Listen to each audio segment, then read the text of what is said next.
Masters table.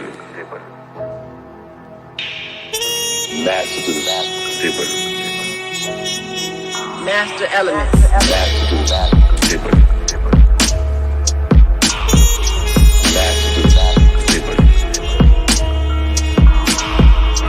Racism, white supremacy is a dynamic system for the ultimate purpose of white genetic survival on the planet. White supremacy.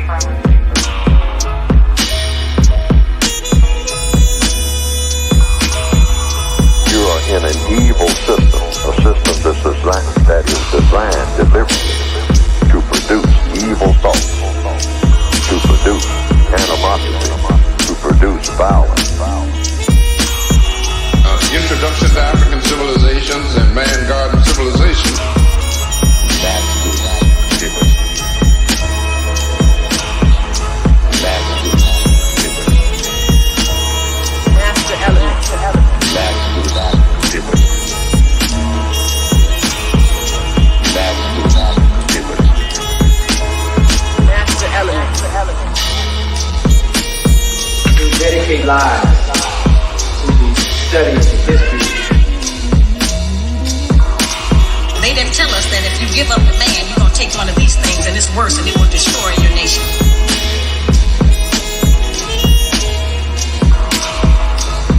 The right way is clearly distinct from error.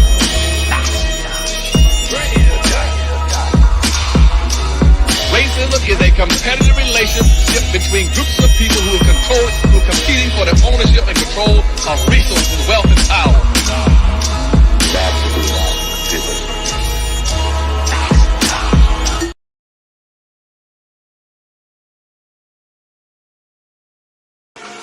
I am a critical thinker, here to bless you with lyrical tinctures.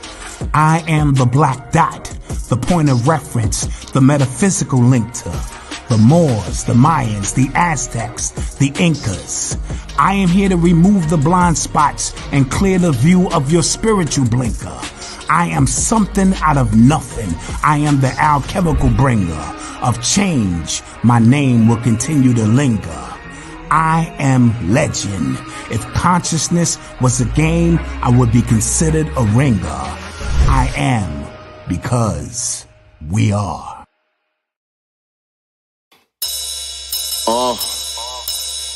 Yeah, like that. Let's see what's in the God's mind. Listen. All right, peace, family. Peace, peace, peace. We are here. We are live and direct on another Sunday afternoon, Sunday evening, Sunday afternoon, depending on which coast you are tuning in from. But welcome to another episode of Sincere Love, the Godcast. I am the God Sincere Love, back once again with Nicety Girl. We are in the building. What's going on? What's up? What's up? I'm on the west side for those that didn't know. What's up? What's up? West Side? Yes, indeed. Yes, indeed. What's the weather like out there right now? Raining. We're getting about 4 or 5 days of rain straight. So we're raining. Gloomy, rainy all week. Well, at least till Thursday, I believe. Yeah, it's gloomy and a little on the chilly side today down here in ATL.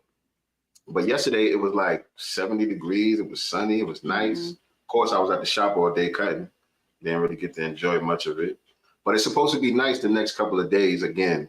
So it seemed like spring is trying to creep on through. The spring is trying to creep on through.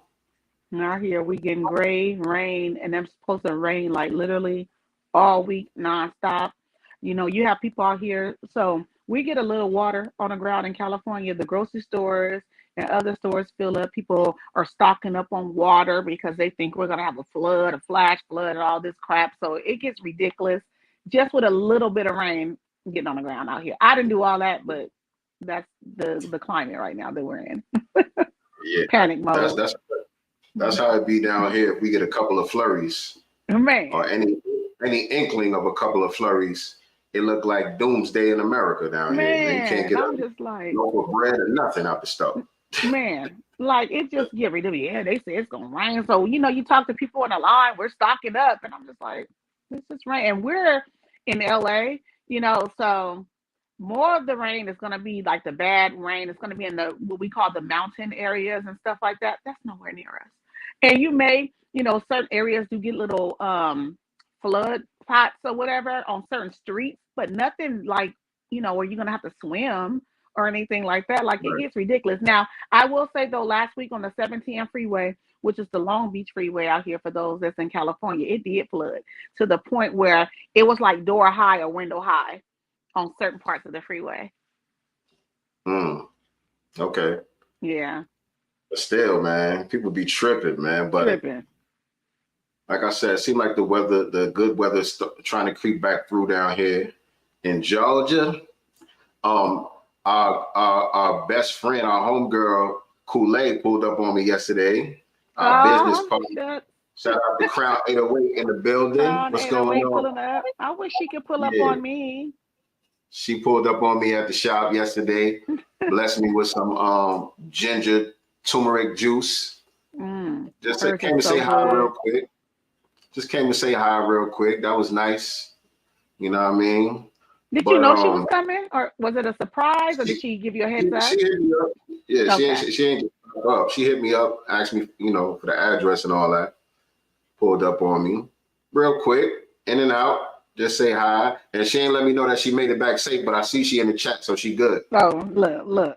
I wish she could pull up on me. I miss my Yeah.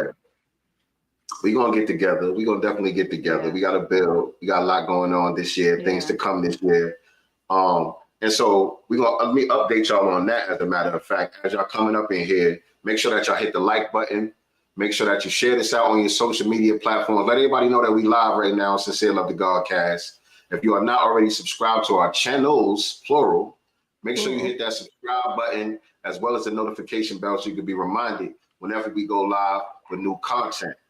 We got the Godcast Enterprises channel on YouTube as well as Sincere Love the God on YouTube as well. So appreciate y'all tapping in from wherever y'all tapping in from to the Facebook family. Peace to y'all as well. But yeah, quick update for y'all on our book series, 7 the Super Hey Rule. And so we know that some of y'all have placed pre-orders with us over the holidays because Volume 2, we gearing up to drop Volume 2. And we have a activity book that goes along with it as well. But we're actually pretty much done with Volume 2 and 3, plus the activity book. Problem though, we ran into a little small problem with our illustrator. Our illustrator is actually booked all the way from now until April. So she's not able to work with us right now. And we really don't want to switch illustrators. We are kind of actively looking for a new illustrator. If we find somebody that's dope, that we feel, could see our vision all the way through, then we might go with somebody else. But we really want to stick with the same illustrator that we have for Volume 1. So for those of y'all who got your orders and were wondering what the hell is going on with the new books, we finished the books. We ain't bullshitting around with y'all. But we got to get with our illustrator, and she's booked up until April. So it's a little bit of pause on that. But we'll be sending out y'all some emails to y'all and stuff like that to give y'all updates on what to expect as far as that is concerned. But in the meantime, if you haven't already got Volume 1, make sure you go to godcastbooks.com and place your order today. You can get Volume 1, which is 7's Big Move. That is available right now. Godcastbooks.com. There you go, right there. www.godcastbooks.com. Place your order today.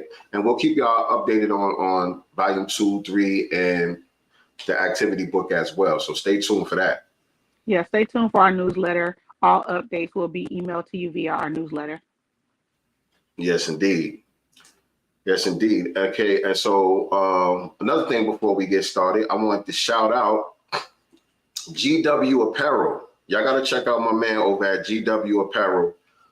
He's on Instagram at Untitled Production Team, all underscores, Untitled _production _team. Untitled Production Team, all underscores on Instagram. But the brand is called GW Apparel, and that's what I'm rocking right now. You see the Negus trucker cap I got on, the conscious t-shirt. He blessed me. My man blessed me with a nice package, man. Let me show y'all what he sent for me the other day. Sent me this hat right here too. Does it say woke? It says woke. Camouflage joint, camo trucker with the woke, with the, you know, with the Eye of Horus on it and all of that. He gave me a nice package, y'all. This sweater right here, melanin joint, little tie-dye, melanin joint. He sent me some stuff for $7. Couple of t-shirts for the young guard. You know what I mean? Little Princess Zamunda joint for the young guard right there. I like that. Dad is dope for the young guard right there. You are really good. He hooked us up, man. He hooked us up. Man, that's dope. He even sent me a pair of kicks from the GW apparel line. He even sent me a pair of kicks. So appreciate you, good brother, looking out. You know what I'm saying? Appreciate you looking out. These joints right here. Oh, those is dope. You know what I'm saying? So y'all go to the website. Let me put the website up real quick so y'all know where to shop with our brother at. It's right here at uptsites.com. Let me share the screen with y'all. Hold on 1 second. Share this. And don't get that hat mistake with negas. That's negas. What's the difference? God. Don't get it twisted. Don't get it twisted. Yes, indeed. I have to slip that in. I have to slip that in. So uptsites.com is where you can go get your apparel and all of that stuff. He got stuff for the queens, got stuff for the kings, and he got stuff for the star seeds as well. You know what I mean? So y'all go check out my brother. I do have a what's the name code for y'all to shop with, but I don't know it. Yeah, I don't know my code. So whatever. Just go support the brother. That's all I can say. All right. So let's get into it, man. Today's show, we're gonna be talking about reparations, man. Of course. We talking about reparations. We gotta keep the focus on reparations because we got the establishment out here on both sides, on the Democratic side and on the Republican side, trying to resist our demand. But we're gonna keep the beat drumming, keep on marching on, because it ain't over until we win. And we're gonna get our check, y'all. We coming to get our check, y'all. Yeah, we're getting it. We're getting it. You know, it may take us a little longer than we thought, but we definitely will get it, you know, and it's not gonna be too long. You know, we're gonna experience it. I don't want to say, you know, put the energy out there that, you know, for our kids, we're gonna experience it with our kids. Yes, indeed, man. We didn't get in this position overnight, and people be looking for, you know, quick fixes to just, you know, do one thing. If we just do this one thing and white supremacy is going to be over with and we're going to be repaired and all that. It don't work like that. No. You know what I'm saying? It's going to be a perpetual fight. But like I said, it ain't over till we win. And so every so often we got to do these episodes to remind y'all about the importance of our demand for reparations, because as a people, it is absolutely mandatory. It is absolutely necessary. And we absolutely cannot survive without it. They are actively trying to bury us. They are actively trying to erase us and replace us and do everything in their power to undermine us so that they don't have to pay the debt that is owed. But we're not having that. And so before we get started, let's have a word from the good Dr. Claude Anderson. One of my favorite people. As a good reminder of why we need reparations. We don't want reparations. We need reparations. This is absolutely necessary. So let's hear from the good doctor, and then we'll get on into it. If you don't get reparations, black folk, you're through in this country. You see, what's happening to black Americans is that black Americans have been systematically, socially engineered into the lowest level of a real life monopoly game. You do not own and control a sufficient amount of anything to be competitive in America. You're getting ready to be buried. Now, to get reparations, one of the things I've been trying to do now for 30 years, beginning with the state of Florida, when Governor Rubin Askew put me over education, when they had no blacks in politics in Florida, was to write the first affirmative action plan in the United States. But what's happening now is that what I'm trying to do is create a Harvest Institute that would try to take all my colleagues here and as much as possible, try to give you new points of information to take you outside the box. Part of the problem we got in trying to deal with reparations, a lot of the other racial issues in the country, is that we keep trying to think and find solutions inside the box. See, in 1860, for instance, black folk, as a direct result of slavery, had an ownership. When you were 98% slaves, you had an ownership of 0.5% of this nation's wealth in 1860 on the eve of the Civil War. What's happening right now is blacks is a marginalized, subordinated class of people all over the earth. Whites control almost 100% of all the wealth, power, resources, privileges, and controls of all levels of government. You're playing a game you can't win. You got to get reparations. Now, how are you going to get it? Let me run through 3 or 4 things very quickly because I don't want to take up the time here. First thing you must do, I've heard it mentioned already. We gotta commit a national campaign all over this country to start publicizing the issue of reparations for black folk, not as something nice, but as a necessity, period. That means every living soul, every organization, every core, every institution in this country must begin to start promoting reparations for black folk all over this country. That's level 1, is a massive, massive promotion of reparations for black folk. Second level 2, we're on level 1 right now. We're definitely on level 1 right now. You know, reparations has been a big topic. You know, we have forced the Democratic Party as well as the Republicans sometimes, you know what I'm saying, to mention reparations. Now, do they really want to cut the check? Absolutely not. You know what I'm saying? But they're definitely having the conversation. It's a national conversation. So step 1, I think that Dr. Claude Anderson would definitely be proud that we're at least at step 1. To a certain degree, because we being the drum on the grassroots level, of course. Right. And so we're forcing the conversation just based on where we at with technology and all of that, social media and all of that. We're able to control the narrative and force them to have the conversation. But like you said, of course, they trying to finesse. But the reality of the situation is that conference was held in the early 90s, I believe that was. 1990? Somewhere in the 90s, definitely in the 90s, not the 2000s. Right, that was in the 90s somewhere. And, you know, he was speaking to what's supposed to be our black representatives in government. You know what I'm saying? The Congressional Black Caucus, the Urban League, NAACP, all these different organizations that purport to represent black people. And to this day, none of them represent our interests.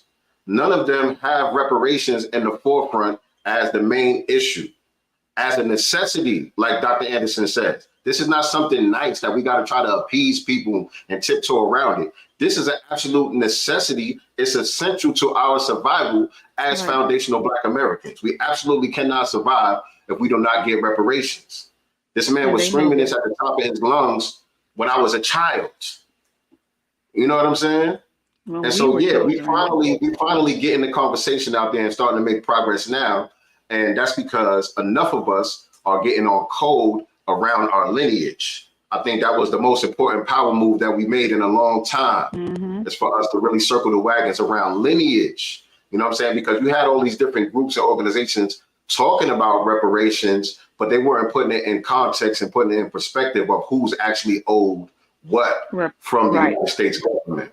You know what I'm saying? So now we're getting down to the nitty gritty, but they still trying to finesse, and that's what we're going to be talking about and covering today as we get into this thing. Yes. So again, make sure y'all like, share, subscribe, all of that good stuff. Let everybody know that we live right now. Awesome. And so as we're talking about reparations and keeping on that topic, here in California, where I am located, they introduced a first in nation slavery reparations package, right, in California. I don't know if you guys remember some months ago as well, the what's his name? Let me get his name real quick.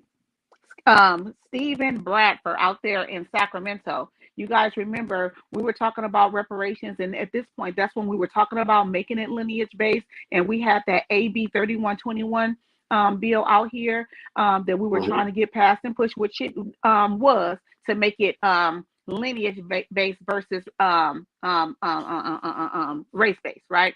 And so out there, he proposed something in Sacramento or San Francisco at that time that had nothing to do with cash payments. He was talking about programs and building parks and projects, basically low income housing.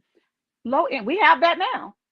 You know what I'm saying? We have that now. You know, so everything that they're proposing, you know, is things that we already have. And we're not saying that those things may not be needed, but it has to start with cash payments. And I'm just going to read a little bit of the article. This is in Politico.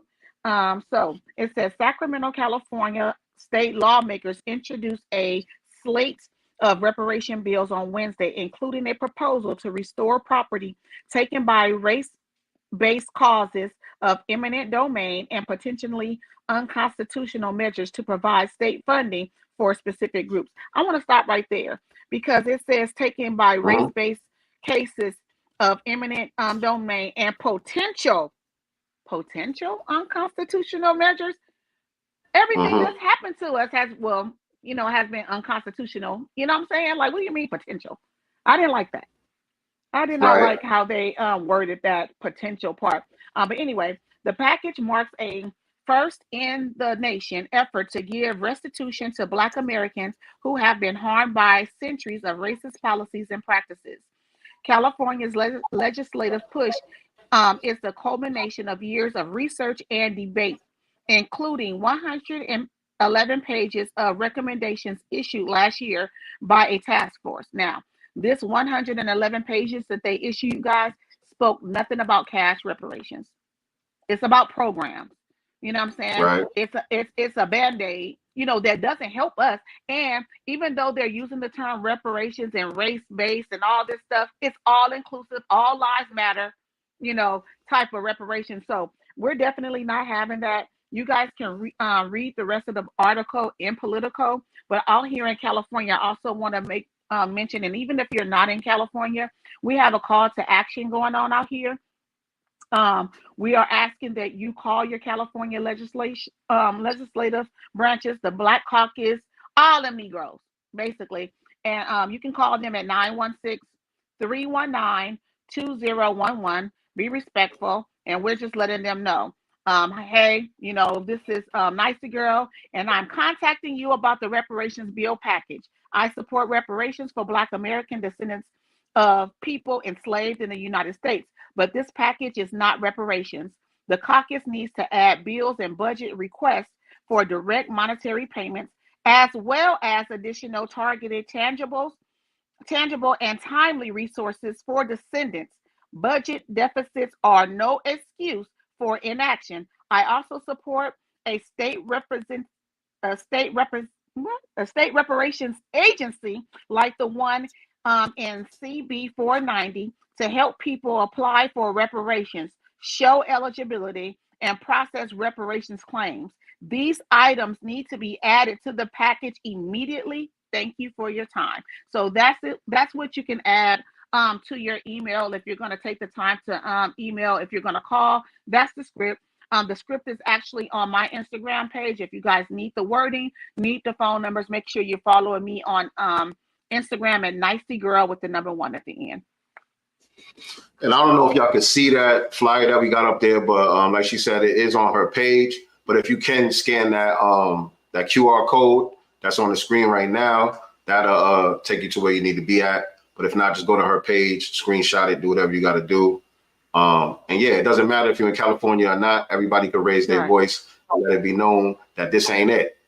This ain't it. Like Breeze Omega said, they trying to pull reparations trick bags all across the board.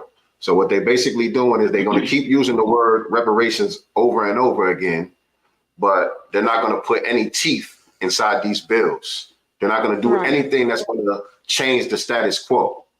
You know what I'm saying? And that's the only thing that will qualify as reparations is to absolutely change the status quo, because the status quo is to keep foundational Black Americans at the bottom rung of society. Reparations is the only thing that will absolutely change that, will make us a competitive group of people. You know what I'm saying? So in order for anything to qualify as reparations, it has to change the status quo, and that's going to start with cash payments. Absolutely. So, like they said, and also, like I said in the script, you know, talking about the budget deficits is no excuse, because here in California, you know, they're giving free medical, you know, to these illegal aliens that's coming over here. They're giving cash resources, food stamp, housing, all that costs money too. right? So if there's a budget for that, there's a budget for these reparations, and reparations should be first. You know, I just learned on one of Teresa's broadcasts maybe a week or two ago, where Mexicans actually got reparations in 1848. I didn't know that in 1848 they got $15 million, and they also ceded, you know, California, Nevada, Texas, and all, you know, certain parts of their land, a percentage, basically 50% or something like that, you know, of the land. You cannot get $15 million in that time. That was a whole lot of money. Let's be very, very clear. Cede your land and then come back talking about you coming back to take your land back because it was stolen from you. No, you sold it. You sold it. Absolutely. You sold it. So, you know, we're not going to let them, you know, play in our faces anymore. You know, we definitely have to get in the game. And I'm going to also, you know, do what Marcel does. You know, everyone isn't a politician, and we obviously know that, you know, but if you feel like you can step up, if you feel like you have, you know, the skills, if you have the knowledge and you want to stand up for your people, we do have to put ourselves in positions to run for office, be the candidates that we want to see. But if you're not able to do that, support the candidates. Monetary, you know, support the candidates that are putting themselves out there to really, really push our message, to push for reparations, because it's really up to us to cultivate our own people and get them in positions if we really, really want to see the work done, to be honest. But I just want to throw that in there, you know, run for these offices. And if you're not able to do that, make sure you're supporting the people that's really, really standing on business. Absolutely. And shout out to Marcel. Shout out to the brothers and sisters that was down there in South Carolina not too long ago, stomping for reparations. What was that, 2 weeks ago? It was out there stomping for reparations and dealing with the NAACP on that nonsense they was on down there. Shout out to Black Alpha Network. Our brother did an excellent job with the interview that he did with Dr. Cornel West. If you haven't seen that, I advise everybody to go check that out. Dr. Cornel West is a presidential candidate right now. His name is on the bill to become president of the United States. And he actually came and sat down with the grassroots media and had a real conversation about reparations, about lineage. He did. He had a real conversation. In my opinion, he did. He didn't have to show up. He could have talked around the issues. I thought Black Alpha did an excellent job of educating our brother, Dr. Cornel West. And I feel like, you know, he didn't come there, you know, I feel like he didn't leave with the same mindset that he left with, that he came with, is what I want to say. I feel like he got a good education, and he was open to it. He wasn't trying to talk down on our brother. He wasn't trying to shoot none of the narrative down. He listened to what Black Alpha was saying, and he said, hey, you know what? I didn't think about it like that. That made sense right there. You just taught me something just now. I heard him say that multiple times throughout the broadcast. You know what I'm saying? So I'll shout out to our brother Black Alpha for doing that. And I definitely give props and pop my collar to Dr. Cornel West for showing up. You know what I'm saying? Not saying that I'm backing him right now. Not saying that he got my endorsement or nothing right now, but I will give him his props for showing up and having the conversation. You know what I'm saying? I'll give him that. I'll give him that. I just felt like for me, he gave him props, you know, when, you know, Black Alpha would come at him with the receipts and, you know, speaking truth to power. Oh, yeah, like, I didn't know that. Yes, you did. I'm not going to give him credit, you know, for not knowing something. I felt like he didn't expect Black Alpha to be as knowledgeable as he is around history, you know, on the topic of reparations and what Black people need, because he started talking about the natives and stuff like that, you know, and when Black Alpha said, well, you know, we them too, you know what I'm saying? And well, yeah, you're right. Okay, so you knew that though. So don't play with me in my face and don't insult my intelligence, and I want to insult yours, you know what I'm saying? So, you know, I watched the whole thing. I was in the chat live.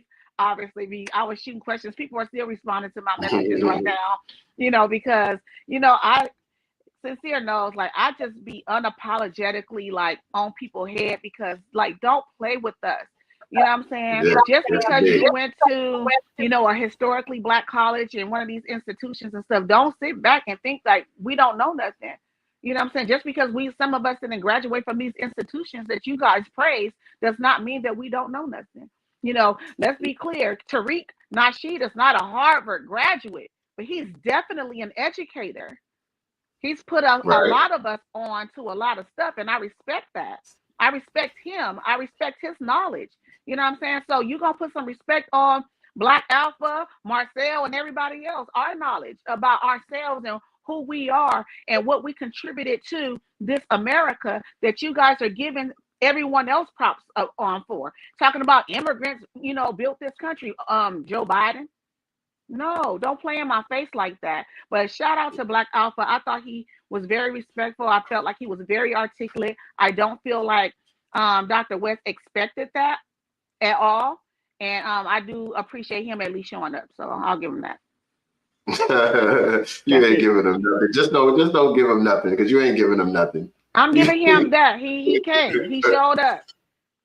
He showed up. But the next day after that, by the way, the very next day, or maybe it was the same night, I can't remember. But on his social media, he posted something about him going, you know, to some reparations thing or whatever, putting the reparations thing in there. But he ain't over there with some foreigners, you know, and all lives mattering it. Still, less than 24 hours after that, which I'm sure that was booked ahead of time. So I'll give him that. And hopefully, you know, when he did that event, he went there with the whole new perspective, you know, and understanding about what reparations is to foundational Black Americans. I'll say that. Yeah, what would be cool to see from Cornel West, because I agree he's still an All Lives Matter candidate. You know what I'm saying? He's still not stomping for us specifically. No. So like I said, he's not. I'm not giving him no endorsement. I'm just giving him a little bit of props and respect for showing up in the conversation and being. I felt like he was receptive to the information. You know what I'm saying? But what would be cool to see is for him to bring some of the grassroots people in to his campaign. You know what I'm saying? Right. As advisors, as consultants. So when you are going to attend these other reparations conferences and things of that nature, you bring in people from the grassroots who are bringing a real narrative to the table to put that, you know what I'm saying, to put that on wax. That would be cool to see. That would be dope to see. But they keep, you know, circling themselves around the same old people, you know, spitting out the same thing, thinking that they're gonna convince us, you know, that it's a reparations package, or we need to take care of Palestine and all these other people first. We've done that already. We're literally drowning, y'all. You know, I don't know. And some of us may not feel that way because individually you may be good, but as a group, we're drowning. We're dying out here, literally, politically, economically, we're dying. You know, so we don't have, you know, the ability anymore to put anyone else on our back or allow anyone else to cut the line at this point. We can't afford to do that. When we're good, when we get our weight up, we're like that. We welcome everybody. We help everybody, even those that don't look like us. You know what I'm saying? But we got to get our weight up first. We're just not in a position to let and allow anyone else to cut the line. Facts. And I seen something the other day where they was talking about just the amount of money that has been given to the Ukraine alone, and I forgot how much it was. But it's in the billions. But crazy. They gave a list of all of the different things that could have been done with just the amount of money that's been given to the Ukraine alone over the past 2 years or so. And one of the main things that I remember that stuck out to me the most, they said they could have fixed the Flint water crisis 8 times over. Wow. With the amount of money that was just the amount of money that was given to the Ukraine. We ain't even talking about all this money that's being allocated to the migrants, stuff like this right here, where Holocaust survivors have to get another $183 million in compensation just from New York. Right, just from New York. This is Governor Kathy Hochul right here. New York has secured over $183 million in compensation for Holocaust victims and their heirs. By the way. Yeah, I think, yeah. Some articles actually use the word descendants. Some of the articles, if you research that, it doesn't even say heirs. It'll say descendants. We're the descendants of slaves. They use our language, but for themselves. Right. And they immediately get to the money. They immediately get to the money. They don't start talking about no programs, no education, no studies, no none of that. They immediately get to dollar amounts when it Right. comes to everybody else. And come on, when you look at the Jewish people as a group, is this a marginalized community? No, not in my opinion. You know what I'm saying? Or are these people in some type of marginalized position as a group? Right. Are they some of the most powerful people on the planet? What are we repairing at this point? How much repair do you need? I'm not, the Holocaust did happen. The Holocaust is a real thing, and it was a horrible thing, and they should have been compensated for what happened. But how much compensation? I mean, damn. It's been ongoing. It's been ongoing. Right. And what the crazy part about it to me is it happened in Germany, but America is paying the debt. Right. The whole Western Hemisphere. The whole Western Hemisphere, but yet, our enslavement happened here, and we're still screaming like we're hoarse at this point. And y'all still talking about studying what you guys already know. Some of us are just learning our true history, because we've been miseducated, but they know. Oh yeah, they know way more than us. They know way more than us.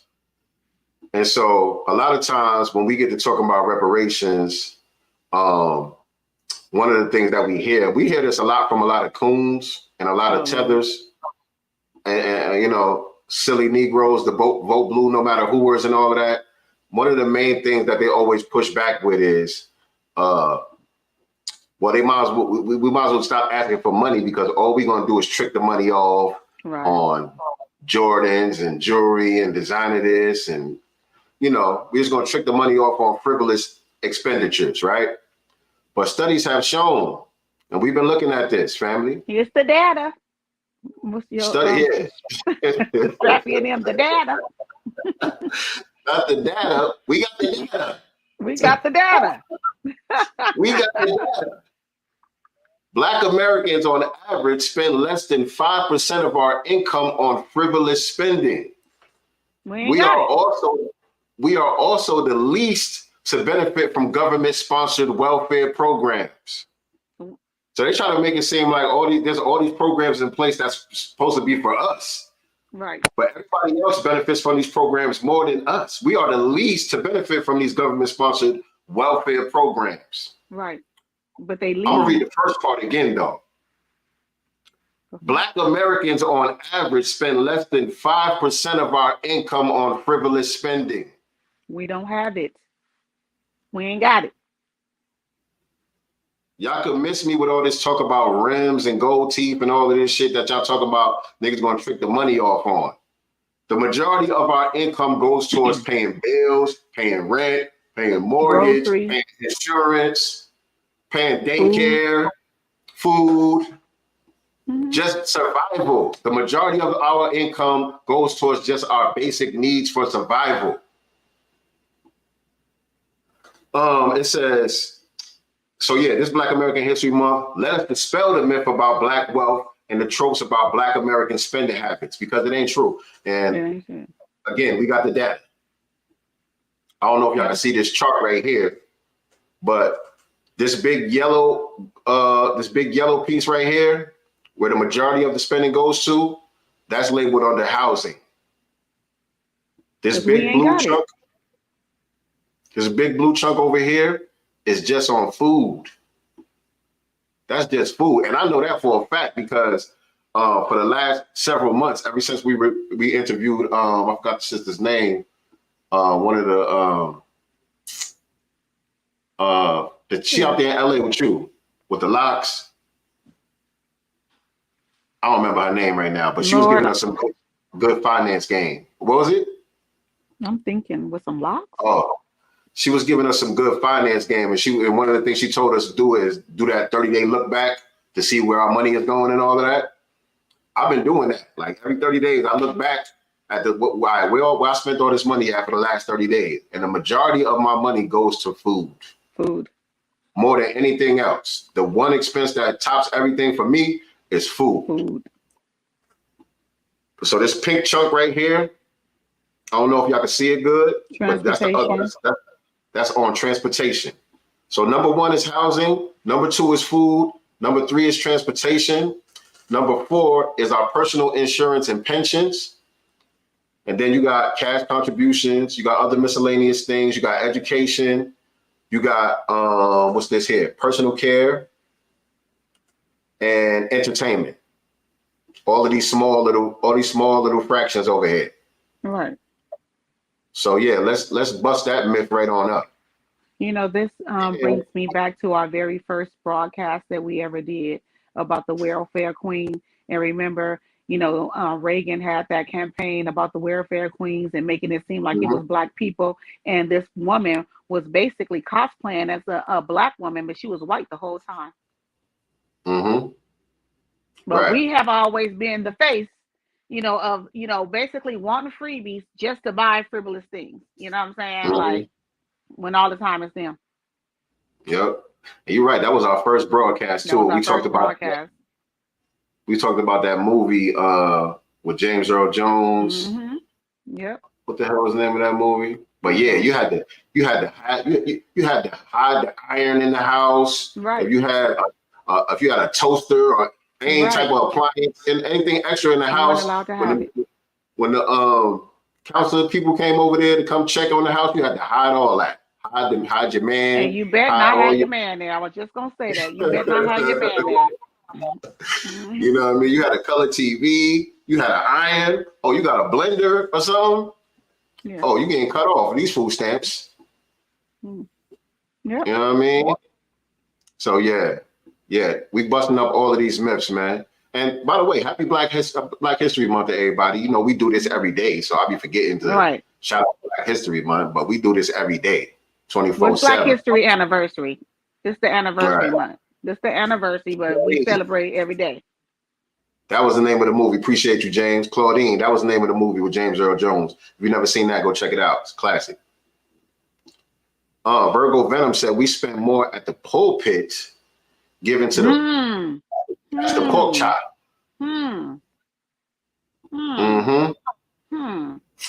Right.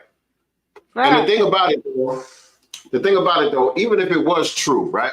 Obviously it's not, but even if the data was to show that the majority of our money goes to rims and gold teeth, who gives a damn? It's a debt that is owed. And so it really don't matter. You can't tell me it really don't matter. What's going on, sis? Shout out to my sister in the building. My sister tuning in from Facebook. What's going on? Shout out to Sour God in the building. B1 family, B1. Y'all make sure y'all hit that like, share, subscribe, all of that good stuff. Let everybody know we chopping it up on Sincere Love the Godcast. Since Virgo Venom brought up church, the pulpit, I have something that I want to add to this because I was having a conversation with my mom. She still goes to church and stuff like that. And so we were talking politics yesterday and reparations and things like that. And I share a lot with her because, you know, she's, you know, one of them. Well, she ain't like the average. Mama done, she switched up. She ain't on a Democratic plantation no more. But we were just talking, we was talking about, you know, politics in church, you know, because back in the days, especially in the 60s during the MLK days, that's where they met up. You know what I'm saying? You know, to talk about politics, to talk about, you know, different bills and things like that so that, you know, we can vote as a block and things like that. Get on code, right? And so I asked her, I said, do you guys talk about these things in church? And she said, well, no, Pastor said that we don't need to talk about these things in church. And because these people are going to do what they want to do regardless. So there's no need in us talking about it here, you know, or getting involved because, you know, they're going to do what they want to do. And I said, so I have a problem with that. I said, because in the next breath, he'll tell the church that faith without works is dead, right? So if you're not doing the work, you know, to make the changes necessary for your community, then how can you say they're going to do what they want to do or something like that? Like, I just had a problem with that because 1 minute you're teaching these people to be lazy and not involved in a political process that is going to affect us mainly, you know what I'm saying? And lately in the most negative ways. You know, so I didn't like that answer that we don't need to get involved. We're not going to talk about it here. Basically, you guys don't, if you guys want, you know, to vote and stuff like that, do you? But, you know, we really shouldn't worry about that. And I literally had a problem with that. And I didn't like it. It's hypocritical. It's hypocritical because very if you look hypocritical. right now, we're in election season right now, and you see Kamala Harris and Joe Biden is going on a black church tour right now. They showing up at every black church that they can, asking Right niggas now. for their vote Right. in exchange for nothing. Right. Just vote for me because I'm here with you Negroes. I'm here. I showed And up. I brought a bucket of chicken and some hot sauce in packages. So make sure y'all get out on election day and vote for us so that we can continue to uplift these migrants over top of you Negroes. Right. You know, like, it's like, you can't say, I think that that's weird. I think it's lazy. It's hypocritical. And, you know, it's coonish to me. You know, I don't like it. I mean, and I voice my opinion. Obviously, people are going to do what they want to do. But yeah, I can't get with that. All right. I can't get with that at all. Shout out to my homegirl Aida in the building. What's up, sis? Spitting. That's a spitter right there. Did you see that goddamn? You saw that freestyle? You saw that freestyle? Yes, yes. I said, damn. I gotta get in my bag. Right. I gotta get in my bag. You got me wanting to write something again. I'm like, I ain't wrote nothing in a minute. That's freestyle of the year for me right there. If y'all not following Aida, she's at alligator. What is it? Underscore. Put your Instagram handle in the chat, Aida. Y'all make sure y'all follow my girl Aida. She's on the last two projects with me and my brother DJ RP Beats. One of the nicest MCs out there right now. Alligator underscore for Alfred. But yeah, she got freestyle of the year so far right now. Freestyle of the year so far. So y'all go check that out. She went crazy. And by the way, RIP to our brother Carl Weathers, who passed away the other day.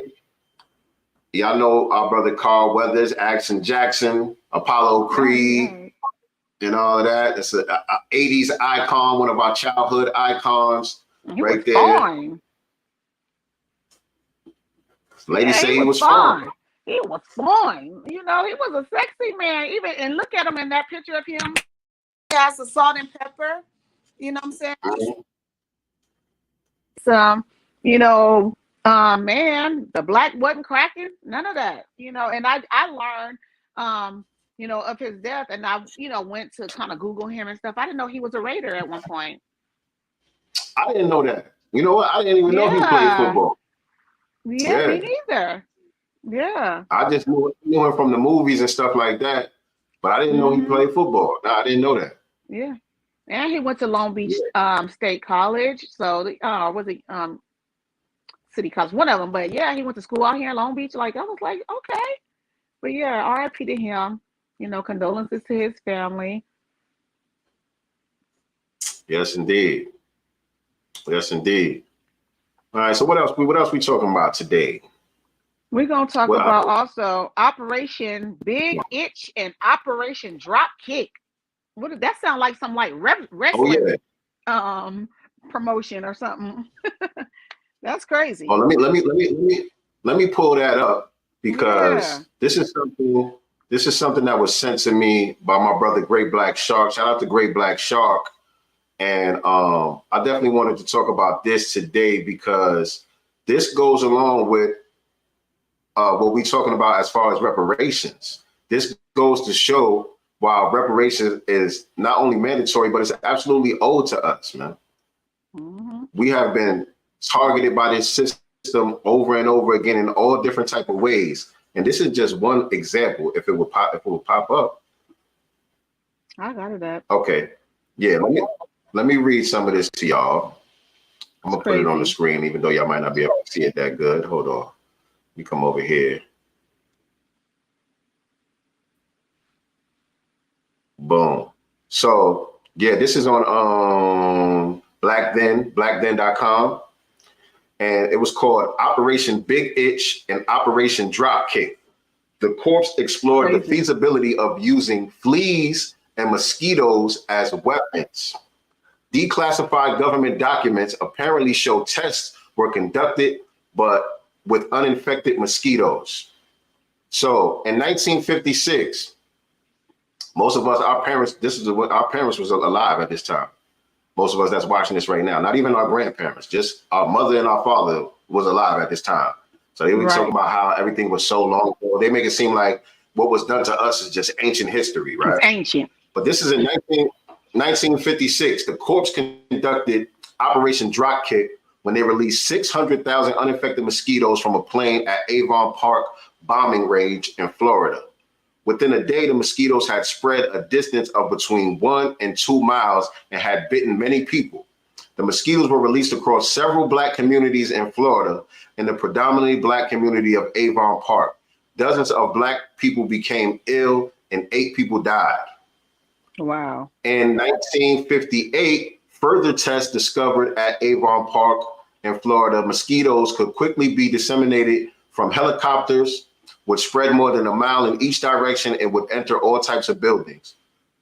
A longtime Avon Park resident, Patrice Peterson, didn't know about mosquito releases, but recalled the screwworm flies were released in the mid to late 1950s, when she was only about 14 years old at the time. We know they released some flies, but that was the reason why. I can't remember why, because we were in school back in the 50s, Peterson said. Occasionally, we would see them when they fly over and drop little boxes out. Evidently, the boxes were supposed to open up. A similar operation took place over Georgia, Operation Big Buzz. The experiment occurred in 1955 in the U.S. state of Georgia. The operation was a field test designed to determine the feasibility of producing, storing, loading into ammunitions, and dispersing them from aircrafts, the yellow fever mosquitoes. Wow. Although these were not infected for the test, so supposedly for the test, they weren't infected. But the second goal of the operation was to determine whether the mosquitoes would survive their dispersion and seek meals on the ground. When the mosquitoes were collected, it was determined that they were actively feeding on blood of humans. So they claimed that the mosquitoes weren't actually infected with the yellow fever. But why are you releasing it on Black communities, though? Right. And my aunt had yellow fever before they came in, before my family came to California from Texarkana. My mom said and I just know we ain't talked about it recently, but yellow fever is something that my aunt caught in Texarkana prior to them moving to California. And they moved to California, I think in maybe the 50s. Yeah, around in the 50s, 60s era. So it probably had happened in Arkansas too. Yeah. This is just declassified stuff that we know about. Right. It's gazillion files that are still classified that we don't know about. Wow. You know what I'm saying? Crazy. But yeah, they claim that these bugs are not infected and it's just a test and all of that. But why you gotta test it out on us? Right. You know what I'm saying? So Operation Big Itch was a September 1954 series of tests at Dugway Proving Ground in Utah. The tests were designed to determine coverage patterns and survivability of tropical rat flea, Zenepacilla, I think is how you say that, for use in biological warfare as a disease vector. The fleas were loaded into 2 types of munitions and dropped from the air: the E-14 bomb and the E-23 bomb, which could be clustered into the E-86 cluster bomb and the E-77 bomb, respectively. When the cluster bombs reached 2,000 or 1,000 feet, the bomblets would drop via parachute, disseminating their vector.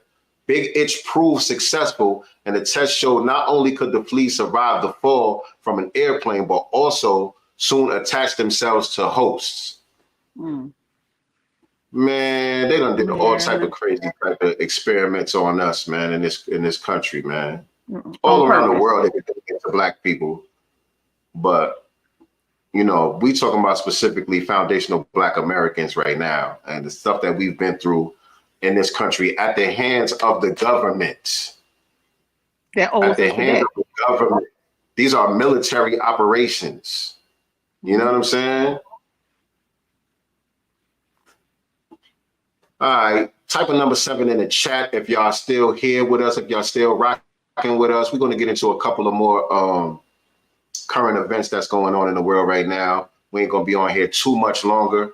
But again, if you haven't done so already, make sure you like, share, subscribe, all of that good stuff. So the next one, y'all.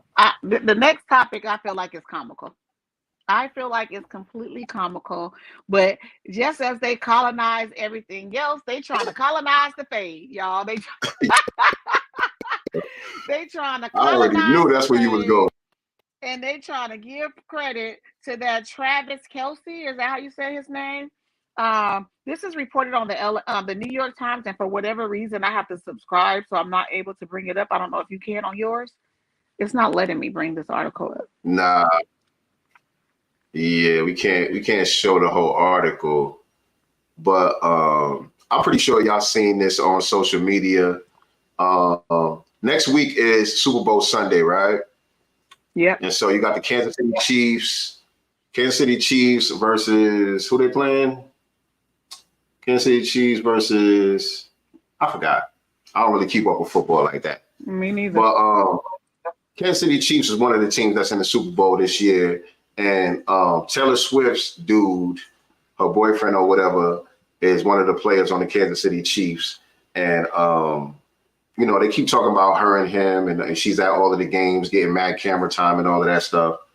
And so now they're trying to give this dude credit for the regular old fade. By the way, for those of y'all that don't know, I'm a master barber. I've been in the barber industry for almost 25 years now. And a lot of people don't even realize not only the fade, but the shape up, the square shape up that everybody rocks, the hairline that everybody rocks, was literally invented by foundational Black Americans. Of course we created the hairstyle. Nobody was ever getting shape ups until we started doing that. Nobody was really getting their hair faded until we started doing it. That was invented by barbers in Philadelphia, Detroit, different places like that, New York City, different places like that. We was the ones that came up with the fade. We was the ones that came up with the world famous hairline. God damn it! Right. that's a foundation of Black American. And now I saw a couple of weeks ago they was talking about, I guess they were swag surfing at one of the games or something. Yeah, and they said Taylor Swift created that, child. Right. They were trying to give Taylor Swift credit for the swag surf, and now they're trying to give her dude credit for the fade. I seen a bunch of media articles. It wasn't just in the New York Times, but there was a bunch of media articles out there the last couple of days talking about the Travis Kelce haircut is the barbershops are being overwhelmed with requests for the Travis Kelce haircut. It's taking over barbershops all across the nation. First of all, ain't nobody come in my barbershop asking for no damn Travis Kelce haircut. At all. And if they do, best believe a reparations tax will be added to that shit, because you know only a white boy gonna come in there and say some shit like that. Let me get that Travis Kelce. I'm Googling right now to see who his barber is. It might be a brother. Let's see. Let me see if I can find anything. I think it is. I think I seen him. I think that they did show his barber in one of those articles. I think he is a brother. See? But yeah, they making it seem like this nigga made up the fade or something. You know how long niggas been wearing fades? I'm talking about we literally got black and white pictures of our grandfathers with fades from the 1930s and shit. They had fades. They trying to say Kelce, what's his name? Travis Kelce is the face of the fade now. Lord Jesus. You can't make this shit up. So his barber is not black. His name is Patrick Reagan. He's from Florida. He's definitely not Negro. Oh, okay. Yeah. Okay. Probably learned from some Negroes though. Oh, I mean, shit. If you couldn't hear, you gotta get it from us. Yeah.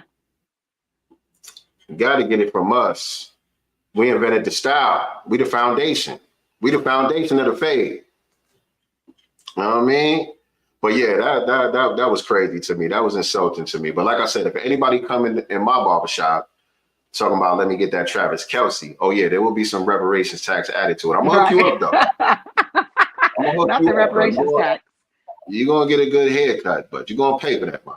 You're gonna get that. You know what I'm saying? Because shit, we was even giving pushback when people was coming in, and people actually was coming in years ago asking for the Boosie fade. They was calling it the Boosie fade. Oh. It was like, nigga, we was like, nigga, there ain't no Boosie fade. Like, you know, niggas been rocking the fade, that fade, Right. you know what I'm saying? Well, Boosie fade was a little bit kind of unique because he would get it higher up in the back.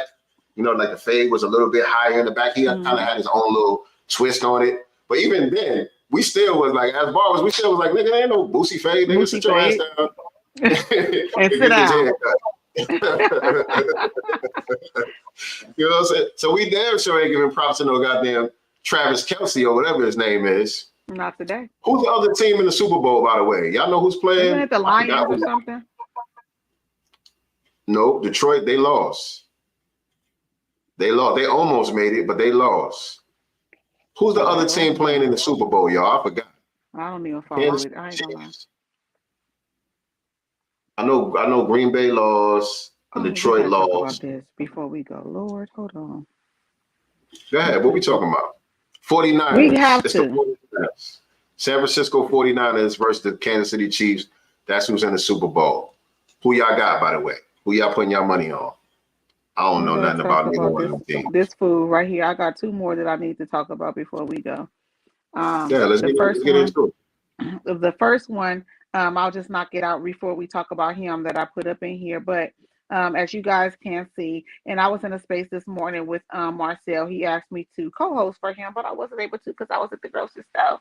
But as you guys know, which it was no surprise that Joe Biden won the South Carolina Democratic primary, and everybody is trying to act like, you know, this is some big victory or something. Big victory, you know, big news, as if we thought it wasn't going to happen, you know. But of course, you know, Marcel had to put, you know, some true numbers on that.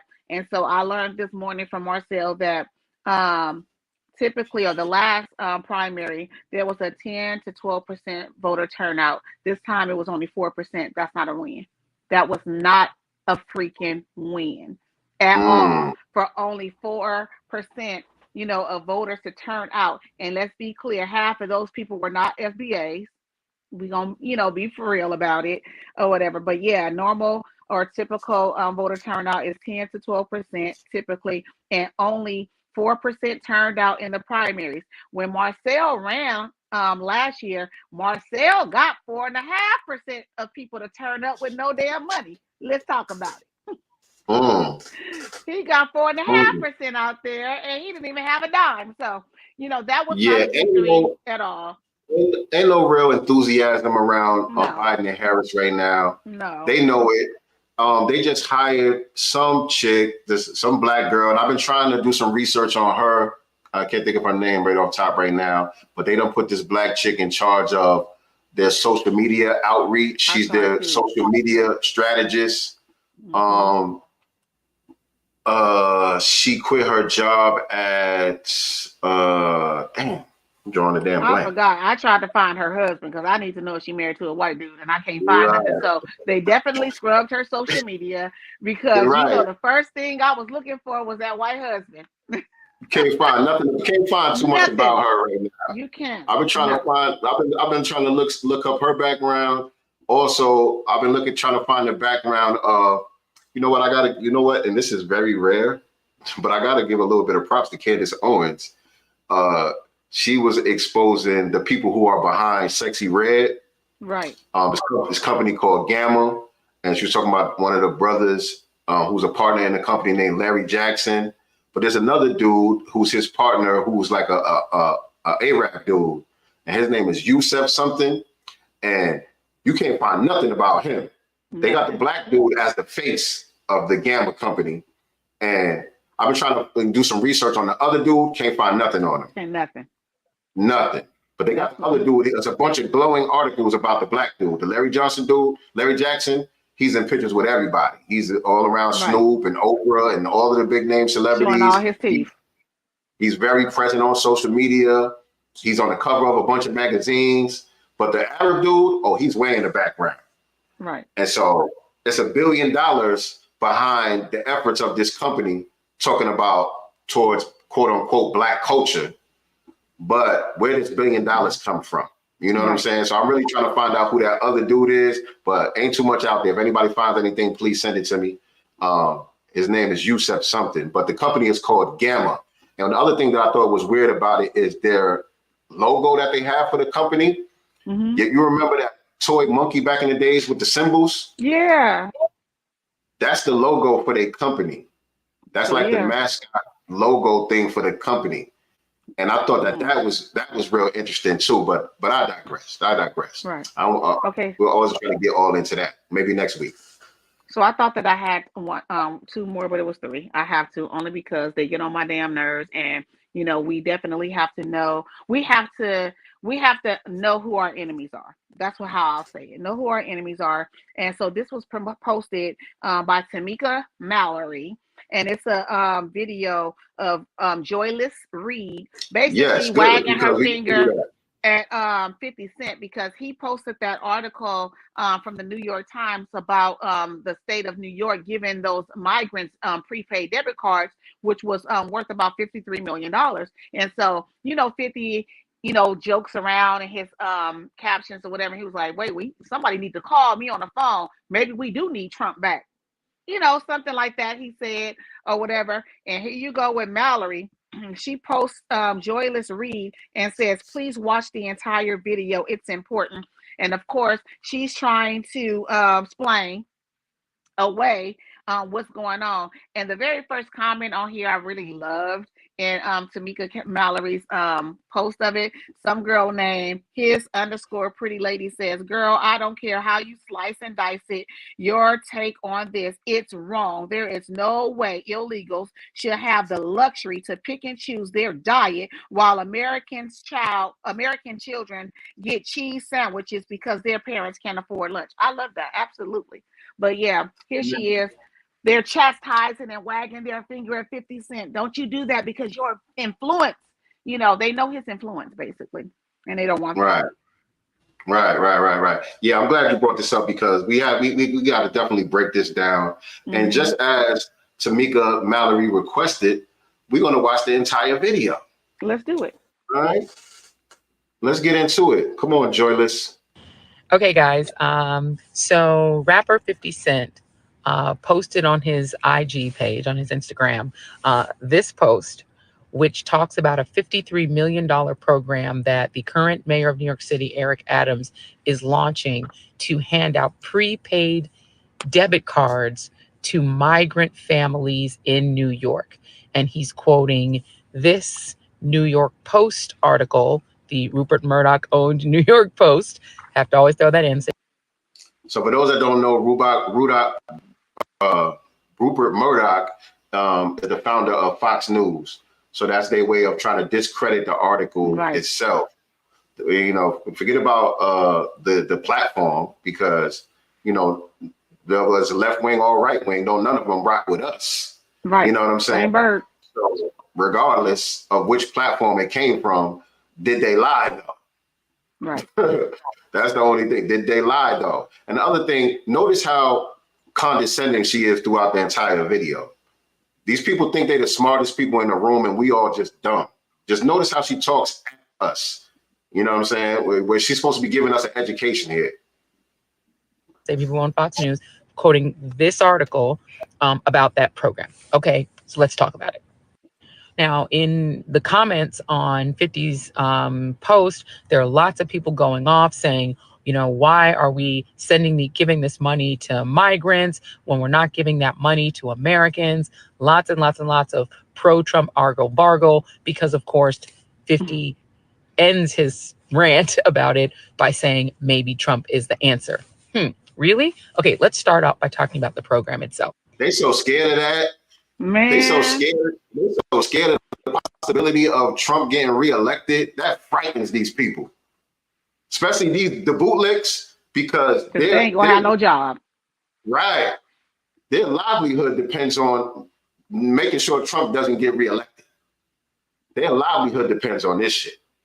So these people is shaking in their boots, man. They like, damn, we gotta do something. 50 just made a little sly remark. You know, 50 ain't nobody that we take seriously when it comes to, you know, anything political or nothing like that. Shout out to 50, you know what I'm saying? But I'm just saying, we're not looking to 50 for our political cues anyway. You know what I'm saying? But just for him to mention something like that got these people shaking in their boots.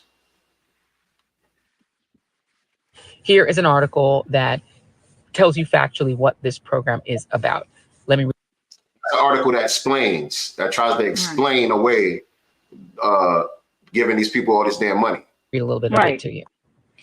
Use of these prepaid debit cards will only be permitted at bodegas, grocery stores, supermarkets, and convenience stores, with participating families required to sign an affidavit swearing to use the cards for food and baby supplies or risk being booted from the program, according to the Post, which compared it to the state's food stamp program known as SNAP. So they comparing they're it to giving SNAP. it, but you're still getting it. Right. That's the thing. I'll take one of those debit cards. I'll sign an affidavit. I just got done telling y'all the majority of our money goes towards food anyway. Right. That's my biggest expense every month, food. Let me get one of them damn debit cards. I got kids. They hungry. The thing about it is, she got on here to explain that the article is actually true. Basically, that's what you're saying. You know, regardless of who wrote it, Fox News, whatever, platform, it's not lying. It's right. So again, the cards are like the SNAP cards that Americans also use in New York City. And by the way, I don't qualify for SNAP. Many of us don't qualify for SNAP. In order to qualify for SNAP, you got to be damn near out on the streets. You literally, what I'm saying? If you make $2 over the requirement limit, you don't qualify for SNAP. You know what I'm saying? So they compare it to the SNAP program like that's something that just benefits you just for being black. It don't.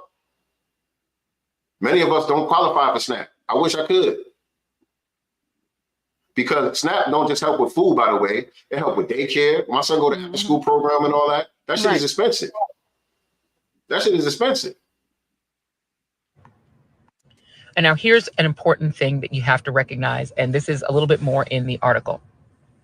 Not only will this provide families with the ability to purchase fresh food for their culturally relevant diets and the baby supplies that they're choosing, but the pilot program is also expected to save New York City more than $600,000 per month, or more than $7.2 million annually.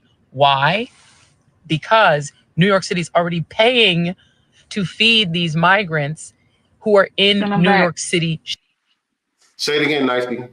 Send them back and give that to the Americans that need it. Simple. Period, Pooh. That's what my daughter be saying all the time. My daughter be saying it. Period, Pooh. I don't know what that means, but I think I used it. You wouldn't be spending shit if you didn't send them. If you send them back, like you guys did the Haitians, when those melanated migrants came to the border, y'all shipped them back within 48 hours, no question. You know what I'm saying? So do the same thing. I don't understand what's the difference. So you mean to tell me, and why don't these same black pundits, talk about that? Why weren't those Haitians given the same grace? I'm not saying they should be here either. I'm just saying, why weren't they given the same grace? Ain't she Haitian? Ain't Joy Reid Haitian? She's Jamaican. Okay. But yeah, she trying to flip it to say, oh, you're actually saving New York City's money, saving some of the budget by using this debit card program rather than the money that they're already spending on them. Send them back. That's it. Cheaper to send them back. No matter how you slice it, it's a freebie. All they gotta do is show up and they qualify. Like I said, most of us don't qualify for these SNAP programs and all of that. All they gotta do is show up and they automatically qualify. Not to mention, you got people in places like New York City, Chicago, who are talking about how the police have to be hands off with a lot of these people. They can't even arrest them for certain crimes and all of that.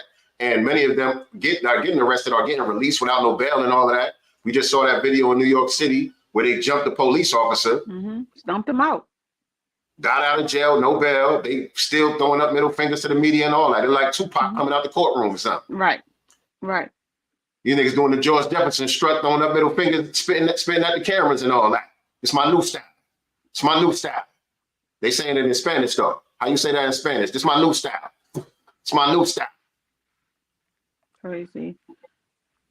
Shit is nuts. Shelters. They have a fiduciary duty to not let them starve to death. So they're already paying. Here's how much they're paying. According to City Hall, the savings are comparatively based on the current $11 per meal that the city is currently spending. The Post reported that a family of 4 could be provided nearly $1,000 each month, which comes out to just $35 per day for food. But they'd be buying food that they want, not food that's provided in the shelter. Let me explain why that is important. Food waste. Explain. Food waste has been a major problem at migrant shelter city. Food waste. So let me tell you why that's important. Food waste. Give me a knife. Nigga, if they don't sit down with this boy, huh? Well, I identify as a trans migrant. And so I'm gonna apply, and yeah, I identify as a trans migrant, and I'm gonna see if that helps me get some of these benefit cards and stuff. Who else in the chat? If you identify as a trans migrant, because all you have to do is feel it, right? You have to feel that way. I feel like a migrant, so I'm a trans migrant, and I am going to apply for some of these benefits. This shit nuts, man. And so, y'all boy, Tyrese. Oh, wait. Let me let her finish. She ain't done yet. Oh, let me let her finish. With new arrivals coming from countries around the globe wanting culturally familiar food. More than 170,000 migrants have made their way to the 5 boroughs since the spring of 2022, and the tens of thousands in the city's care have raised concerns about the financial impact on city coffers. So basically, people are already coming anyway. Why are they coming? In part because of Ron DeSantis and the governor of Texas. It's the big bad Republicans' fault. It's the big bad Republicans. If you don't stop heifer. It's the big bad Republicans' fault because they sending them to the sanctuary cities. You clearly place the sanctuary cities, so you basically putting up a big invite sign. Right. So they saying, well, we don't want them. Take them. Right. This is what y'all said y'all wanted. Take them. Texas saying we don't want them. Florida saying we don't want them. All these and we're not sanctuary states, so we're not going to take them. They would rather send them back across the border, but you won't let them do that. So they're saying, fine, you take them. You take them. Don't complain. And somehow that's their fault? Not caping for them, but I'm just saying. Y'all not going to play this big bad. Yes, the big bad, big bad monster Republicans. And the Democrats never ever wanted to take accountability, for the policies that they push, and immigration harms Black people. There has been studies and studies and studies. You guys can research it for yourself. Immigration harms us, period. There's no way to slice and dice. Roland Martin, Plies with his antics, all these idiots. You know what I'm saying? There's been study after study that says immigration harms foundational Black Americans. That's white people's data. So are they lying? Man, I think she's almost done. Tamika wanted us to watch the whole video, so let's see if we can get to the end. I do like her hat though, by the way. She need to let me get that hat. I like Greg Abbott, who are literally shipping migrants to blue cities like New York. So the reason that New York is now overrun with migrants from places like Venezuela is because they're being sent there by Ron DeSantis and Greg Abbott, red state Trumpy MAGA governors. Now, the program is going to be administered by an organization called MoCaFi. Who is MoCaFi?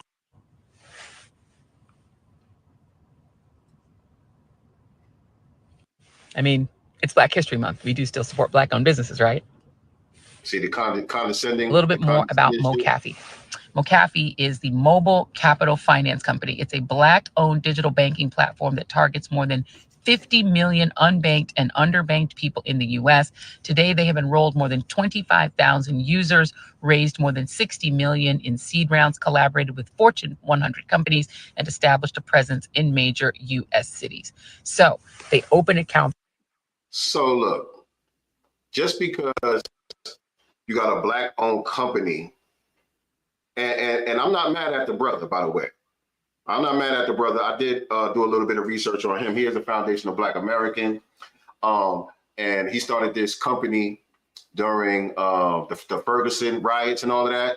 And so the thing that stood out to me when I was checking him out was that when he saw the problem that was going on with the police murders, the first thing that he thought about was economics.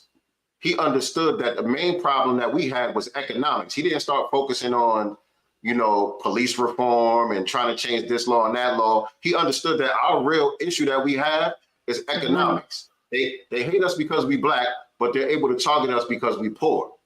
So he understood that there was an economic gap.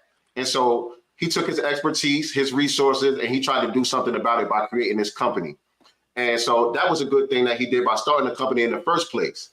And so with this whole migrant situation, he sees the opportunity to utilize the company that he built to benefit black people, to get more exposure, to get more, because they get paid for every transaction that happens with the cards and all that. So, it's a black-owned startup. They need funding. They need, money to keep the company afloat. So he sees this opportunity, and he's seizing upon the opportunity to help the company grow. Not mad at him at all. You know what I'm saying? But that doesn't make us say, oh, we got to support this now because there's a brother involved. No, shout out to the brother, but we still want them to go home. Period. Immediately. Stat. Right now. One-way ticket. Nivy R says, how about vote Trump? Why should we vote for Trump, Nivy? Was Trump promising to do anything for foundational Black Americans? I didn't see that he bent the knee for our reparations or anything like that. Did I miss something, Nivy? Why should we be voting for Trump? Fill us in. I'll say this, especially locally, vote for people, because obviously reparations and stuff like that, like we want it on the ballot, but we want real reparations. And like we said, it's not going to happen overnight, but definitely, vote for your interest, and our interest is definitely closed borders. So if there is a candidate out there, that supports closed borders and deportation, I'm definitely going to bubble in his name or her name. That's just my thing is this: when we look at, I know you're talking about on a local level, but when we're looking at this, presidential campaign and all of that, I think the correct political maneuver is to hold the vote. I do too. You know what I'm saying? Because like they always say, a non-vote is a vote for Trump, right? That's what the Democrats always try to throw at us anyway. Well, that's cool. That's fine.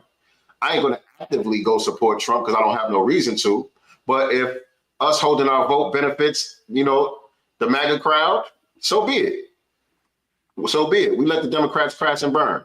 I think that's the correct political maneuver, given the position that we're in. She says, stop all immigration, pump the money into the Black communities once the people in the country are taken care of. Okay, but who's promising to pump the money into the Black communities? Yeah, right. They promising to, 7, turn that down. Remember, Biden promised to take care of Black America because Black America got him in office, remember? And as soon as he got in office, what did he do when he had that meeting, that Zoom meeting? He turned his white ass, wrinkled ass up to Black people and said, you guys are going to have to deal with the Hispanics because by 2040, America is going to be minority white. Remember that? So, right. Hello. Right. And so, yeah, Nivy, we understand that the Republicans are against immigration, but they are against immigration for different reasons than us. They're not doing it to benefit us in any type of way. You know what I'm saying? So, yeah, it kind of aligns with our concerns and things of that nature, but it's not for the same reason. So it doesn't warrant our support. You know what I'm saying? There's just a difference. But shout out to you for tuning in. Welcome to the Godcast. We got to get ready to get up out of here in a minute, but you wanted to talk about Tyrese real quick, right? We're going to talk about crying Tyrese. Lord, this fool says. I'm going to read it directly from his Instagram page, by the way. He says, sometimes I wish I was born Latino. I mean, the Latino community is grounded in family, loyal entrepreneurs, businessmen, and women literally represent the dream, the grind and hustle, doing whatever it takes to stick together against all odds. If us, this is what he says, if us is Black culture, I don't think he meant to put that, but if us is Black culture was more grounded in these integral, magical nuances of us, we would be dominant. I've learned a lot from the Jewish community, sticking together, eating dinner every Friday together. I've learned a lot about the Muslim community throughout all my travels in the Middle East. They have a father structure where they honor their fathers. The Middle East, the thinking in this is how he's writing it, y'all. So I'm reading it how he's saying it. He's writing it.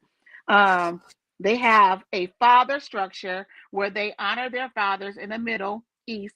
The thinking in the mentality is they would much rather have a son over a daughter, because they know that there is nothing like the leadership of a father and a man being the head of the household. I have no idea how we lost our way.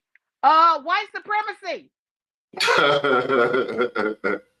Okay. Oh God! We can't get anything done and accomplished as a fragmented culture, insecure, threatened by each other, competitive towards our own race, killing ourselves every single day. Like, he just going on, what about Black on Black crime? Just whining, basically. But right. White supremacy. Does he not understand that these conditions were designed and basically beat into us? And yeah, we know better, but this is what it's been, for 500 years. So it's going to take time, to reprogram ourselves as well. But you getting on here talking about how you wish you was Mexican ain't going to bring us together either. I love how y'all West Coast people equate all Latinos with Mexicans. Well, because out here on the West, so you guys know, I'm in California and LA specifically. Our Latino community is literally Mexicans. Like, that's it. Yeah. You have a few Puerto Ricans sprinkled here. I don't even know where to find them. There's no community of them. There's no Dominican, community. There's no Cuban community. None of that. We literally have either Mexicans or Guadalajarans from Guadalajara, and which is crazy to me. They don't consider themselves Mexicans, but I don't know. But yeah, that's all we have here. So I do say that all the time. But Latino, period. But yeah, right. That's exactly where I was going. I either said, was he crying when he was writing this? And that's where I was going with it. We know Tyrese is unstable. He's liable to say anything. He's all over the place. Bless his heart. No. Bless the man's heart. I ain't blessing it. But the thing that I got to say about some of that nonsense is, first of all, Dr. King broke this down in the 50s, man. Mm-hmm. Foundational Black Americans cannot be compared to any other group for a number of reasons. Mainly, 400 years of slavery. Okay. You know what I'm saying? But every other group, especially the ones who come here, and even some of the ones abroad, but particularly the ones that have come here, have been subsidized. They have been funded. They have been given all these programs as we see. These people have been lifted up. None of these groups have lifted themselves up by their bootstraps, family. All of these groups have been funded. They have been subsidized, and they have been lifted up over us to be the buffer class. We're the only group in America that has been sabotaged over and over and over again in every area that you can point to, educationally, economically. Our lands, our communities have been destroyed and decimated over and over again. We've been flooded with drugs. All of these government programs designed to break up the family. All of this media onslaught with all these degraded images of ourselves and all of this stuff. Like, nobody has been through this and still survived and still come out shining. We're not even supposed to be here. We're not even supposed. We doing very well considering what we've been through. We don't look like what we've been through, family. What has We got some these out here. done Say for the what? Black community? What has Tyrese done for the Black community? Why, you know, I don't know. You know how you see, you know, a lot of artists giving out turkeys. I ain't even seen that. Backpacks. I ain't even seen that. You know, I've done that, and I'm not a millionaire. You know what I'm saying? Giving out 100 backpacks, you know, to different, you know, nonprofits out here in California. I've done that, and I don't have $1 million in the bank. Hell, I'm not even a thousandaire. You know, but I can do that. What has he done? You know, while he's wishing that he was Latino. Yeah. Hey, all you gotta do is feel it. You can identify as a Latino starting today, my brother. You know what I'm saying? I start identifying as a Latino today. If you feel like you Latino, hey, who am I to tell you you ain't a Latino? You're right. Do your thing. Do your thing. Shout out to Peter Ogoon in the building. What's up, Shout out bro? to the family. Appreciate y'all rocking with us today, man. Y'all came in kind of heavy today on the live, man. And shout out to everybody that's gonna check this out on the replay as well. We gotta get up out of here though, man. We Can trying we end with the Donald Trump quote? Because I want to be petty. Can we? I just put it in the chat. We're gonna end with today's broadcast with this quote, but we're gonna obviously end it in Godcast fashion. Make sure that you guys like and share this broadcast. Share it out with your friends. Of course, they can check the replay. Make sure you are following our new YouTube channel, Godcast Enterprises, as well as Sincere Love the God. As he mentioned, be looking out for emails. Those of you who have already ordered volume 2 of 7 the Super Heru, be looking out for our newsletter. We're going to be giving you some updated information on that because we have kind of everything is finished, but we're waiting for our illustrator, you know, to be available basically to finish all that for us. So be looking out for emails on that. Of course, you guys can stream all of Sincere Love the God's music on all streaming platforms. Just type in Sincere Love the God or DJ RP Beats. What else do I want to say? I want y'all to go. I want all y'all to go to Alligator_Alfred. Absolutely. And watch that freestyle. No, it's Alligator_Alfred. Yeah, go to Alligator_Alfred and check out Aida's freestyle. After you get off here, go over there, check that out, and leave a comment. Tell them Sincere Love the God sent you. All right, make sure y'all do that. All right. Sarah look like you want to say peace to y'all too. And so I'm gonna, before we play the video, I'm gonna say, and remember, we are not the master teachers, but we are the master students and signal boosters for the voices of new Black media. Peace and Black love. And watch the video. Yes.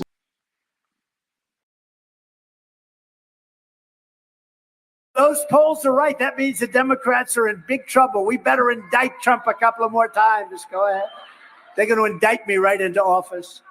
And if those polls are right, that means the Democrats are in big trouble. We better indict Trump a couple of more times. Just go ahead. They're going to indict me right into office. And if those... Yeah, like that. Let's see what's in the God's mind. Listen.